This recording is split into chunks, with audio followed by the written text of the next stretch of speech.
ମନୁଷ୍ୟ ଅନେକ ଶିକ୍ଷା ଗ୍ରହଣ କରେ। ଏମିତି କିଛି ଶିକ୍ଷା ରହିଛି ଯେଉଁ ଶିକ୍ଷା ମନୁଷ୍ୟକୁ କୌଣସି ଶିକ୍ଷାନୁଷ୍ଠାନ ଦେଇପାରିନଥାଏ। ଏହି ଶିକ୍ଷା ମନୁଷ୍ୟକୁ ତାର ପରିବେଶ ଓ ପରିସ୍ଥିତି ଶିଖାଇ ଦିଏ। ଆସନ୍ତୁ ସେହିପରି କିଛି ଶିକ୍ଷା ବିଷୟରେ ଜାଣିବା। ମନରେ ଖରାପ ଚିନ୍ତା ରଖିବା ଅପେକ୍ଷା ରାଗ ଓ ଅଭିମାନ କରିଥିବା ଲୋକକୁ ନିଜର ରାଗ ଓ ଅଭିମାନ ଦେଖାଇ ଦେବା ଉଚିତ। ମୁଁ ସବୁ ଜାଣିଛି କହୁଥିବା ମନୁଷ୍ୟ କେବଳ କୂଅରେ ରହୁଥିବା ବେଙ୍ଗ ପରି। କୂଅକୁ ଯେପରି ସେ ନିଜର ବଡ ଦୁନିଆ ଭାବିଥାଏ। ଯେତେବେଳେ କାହାର ଭଲ ଦେଖୁଛନ୍ତି ମନକୁ କ୍ୟାମେରା ବନାଇ ଦିଅନ୍ତୁ। ଯେତେବେଳେ ଅନ୍ୟର ଖରାପ ଗୁଣ ଦେଖୁଛନ୍ତି ମନକୁ ଆଇନା ବନାଇ ଦିଅନ୍ତୁ। କାହିଁକି ନା କ୍ୟାମେରା ଭଲ ଗୁଣକୁ ନିଜ ଭିତରେ ସାଇତି ରଖେ। ଆଇନା ସେ ଖରାପ ଗୁଣକୁ କିଛି ସମୟ ପାଇଁ ଦେଖି ଭୁଲିଯାଏ। ଯାହା ଘରକୁ ଯାଉଛନ୍ତି ତାଙ୍କର ଅତିଥି ସତ୍କାର ଦେଖନ୍ତୁ। ତାଙ୍କ ଘରୁ ଆସିଲା ପରେ ନିଜ ମୁଖ ଉପରେ ନିୟନ୍ତ୍ରଣ ରଖନ୍ତୁ। ଯେପରି ତାଙ୍କ ଘରର ସମ୍ମାନ ଓ ଗୁପ୍ତ ରହସ୍ୟ ଅନ୍ୟ କୌଣସି ବ୍ୟକ୍ତିଙ୍କ ସମ୍ମୁଖରେ ତଳେ ପଡି ନଯାଏ। ନିଜେ ଯଦି ସମ୍ମାନ ପାଇବାକୁ ଚାହୁଁଛନ୍ତି ଅନ୍ୟକୁ ସମ୍ମାନ ଦେବା ଶିଖନ୍ତୁ। ଅନ୍ୟକୁ ଅସମ୍ମାନିତ କରି ନିଜ ପାଇଁ ସମ୍ମାନ ଖୋଜୁଥିବା ବ୍ୟକ୍ତି ଏ ଦୁନିଆର ସବୁଠାରୁ ବଡ ମୂର୍ଖ।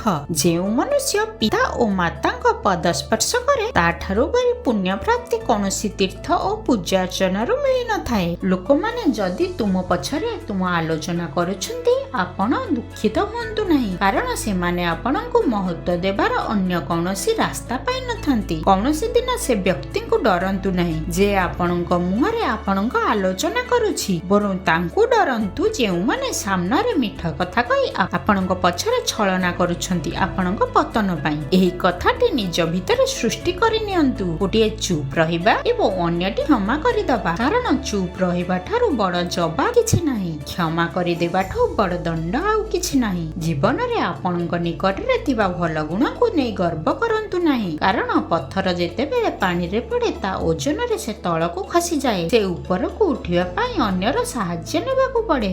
ଜୀବନରେ 3 ଜଣ ବ୍ୟକ୍ତିଙ୍କୁ କୌଣସି ଦିନ ଭୁଲନ୍ତୁ ନାହିଁ। ଯେଉଁ ବ୍ୟକ୍ତି ବିପଦ ସମୟରେ ଆପଣଙ୍କୁ ସାହାଯ୍ୟ କରିଛନ୍ତି। ବିପଦ ସମୟରେ ଆପଣଙ୍କ ହାତ ଛାଡି ଦେଇଥିବା ବ୍ୟକ୍ତିଙ୍କୁ କୌଣସି ଦିନ ଭୁଲନ୍ତୁ ନାହିଁ। ଯେଉଁ ବ୍ୟକ୍ତି ନିଜକୁ ସୁରକ୍ଷିତ ରଖିବା ପାଇଁ ଆପଣଙ୍କୁ ବିପଦ ମୁଖକୁ ଠେଲି ଦେଇଛନ୍ତି। ଯେଉଁ ସ୍ଥାନରେ ଅନ୍ୟ ଲୋକମାନଙ୍କୁ ବୁଝାଇବା କଠିନ ହୋଇଥାଏ ସେଠାରେ ନିଜକୁ ବୁଝାଇବା ଉଚିତ। ଖୁସିରେ ରହିବାର ସବୁଠାରୁ ବଡ ମନ୍ତ୍ର ଆଶା କେବଳ ନିଜଠାରୁ ରଖନ୍ତୁ। ଅନ୍ୟଠାରୁ କିଛି ପାଇବାର ଆଶା ଛାଡି ଦିଅନ୍ତୁ। କୌଣସି ବ୍ୟକ୍ତି ମନରେ ଦୁଃଖ ଦିଅନ୍ତୁ ନାହିଁ। ଅନ୍ୟକୁ ଖୁସି କରିବାର ସାମର୍ଥ୍ୟ ଯଦି ନାହିଁ ତାଙ୍କର ଦୁଃଖର କାରଣ ମଧ୍ୟ ହୁଅନ୍ତୁ ନାହିଁ। ଅନ୍ୟ ଲୋକଙ୍କ ଖରାପ ଗୁଣକୁ ଦେଖିଲେ ଆପଣଙ୍କୁ କିଛି ମିଳିବନି। ନିଜ ଭିତରେ ଥିବା ଖରାପ ଗୁଣକୁ ସୁଧାରି ନିଜ ଜୀବନକୁ ଖୁସିରେ ଭରି ଦିଅନ୍ତୁ। କୌଣସି ବ୍ୟକ୍ତି ଆପଣଙ୍କ ଦ୍ୱାରା କରାଯାଇଥିବା କାର୍ଯ୍ୟର ପ୍ରଶଂସା ନ କରନ୍ତି ଚିନ୍ତା କରନ୍ତୁ ନାହିଁ, କାରଣ ଆପଣ ସେହି ଦୁନିଆରେ ରହୁଛନ୍ତି। ଏଠାରେ ଘିଅ ଓ ବତି ଜଳନ୍ତି, କିନ୍ତୁ ସମସ୍ତେ କୁହନ୍ତି ଦୀପ ଜଳୁଛି। ଜଳୁଥିବା ଜିନିଷର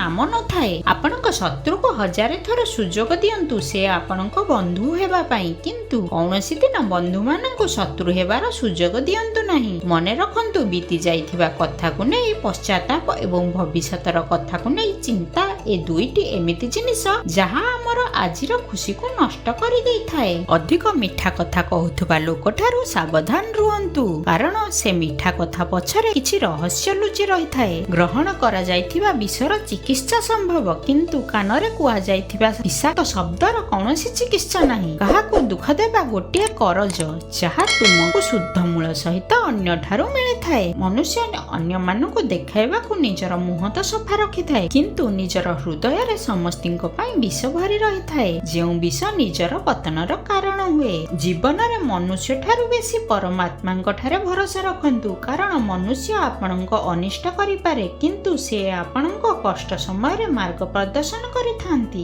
ସେହି ମନୁଷ୍ୟ ମାନଙ୍କ ଠାରୁ ସାବଧାନ ରୁହନ୍ତୁ ଯେଉଁମାନେ ଶୁଣନ୍ତି କିଛି, କରନ୍ତି କିଛି ଏବଂ କହନ୍ତି ଅନ୍ୟ କିଛି। ଯେଉଁମାନଙ୍କ କଥନ ଓ କାର୍ଯ୍ୟ ଠିକ ନଥାଏ ସେ ମନୁଷ୍ୟଙ୍କ ଠାରୁ ଭୟଙ୍କର ସର୍ପ ମଧ୍ୟ ନୁହେଁ। ବିପଦରେ ପଡିଥିବା ବ୍ୟକ୍ତିଙ୍କୁ ସାହାଯ୍ୟ କର, ସେ ତୁମର ଶତ୍ରୁ ହେଉ କିମ୍ବା ମିତ୍ର, କାରଣ କରାଯାଇଥିବା ଭଲ କର୍ମ ନିଶ୍ଚିତ ଆପଣଙ୍କୁ ସତ୍ମାର୍ଗ ପ୍ରଦର୍ଶନ କରିଥାଏ। ସାହାଯ୍ୟ ମାଗିବାର ଅଛି ତ ସେହି ବ୍ୟକ୍ତିଙ୍କୁ ମାଗନ୍ତୁ ଯେ ସାହାଯ୍ୟ କରି ଭୁଲିଯାଏ। ଯେଉଁ ଲୋକ ସାହାଯ୍ୟ ବଦଳରେ ଆପଣଙ୍କୁ ସବୁବେଳେ ତଳେ ପକାଇବାକୁ ଚେଷ୍ଟା କରେ, ସେହିପରି ଲୋକଙ୍କ ସାହାଯ୍ୟ ଅପେକ୍ଷା କରିବା। ଆପଣ ନିଜର କଷ୍ଟ ଓ ଯନ୍ତ୍ରଣାର ନିଜେ ସମାଧାନ କରନ୍ତୁ। ଆପଣଙ୍କର ସମୟ ଯେତେବେଳେ ଠିକ ନଥାଏ, ପ୍ରଥମ ଶତ୍ରୁ ଆପଣଙ୍କ ନିଜ ଲୋକ ହିଁ ହୋଇଥାନ୍ତି। କାରଣ ସ୍ୱାର୍ଥ ବିନା ମନୁଷ୍ୟ କୌଣସି କାର୍ଯ୍ୟ କରିବାକୁ ଇଚ୍ଛା ପ୍ରକାଶ କରେ ନାହିଁ। ଜୀବନର ସବୁଠାରୁ ମୂଲ୍ୟବାନ ସମ୍ପତ୍ତି କଣ ଜାଣିଛନ୍ତି?